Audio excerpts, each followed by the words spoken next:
Ever stood at a train barrier, scanned your ticket, and seen that dreaded red light? You probably thought you were traveling off-peak, but train timing rules can be a total minefield.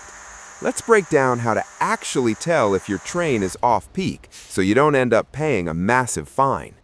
On weekdays, off-peak usually starts after 9:30 in big cities and 9 a.m. in smaller towns. Weekends and bank holidays are the safe zone. They are almost always off-peak all day long. But here's where it gets tricky, the afternoon peak. Many long-distance operators reintroduce restrictions between 16 and 1900, especially for trains leaving major hubs. It's a common trap where travelers assume their return ticket is valid, only to be hit with an expensive excess fare. Another sneaky rule is based on when you arrive at your destination terminal, not just when you leave. For routes into major cities, a ticket might only be valid if you arrive after 10 o'clock. To be 100% sure, use an official Journey Planner app.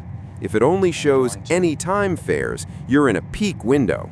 You can also look for the 2-character restriction code on your ticket to see the exact rules.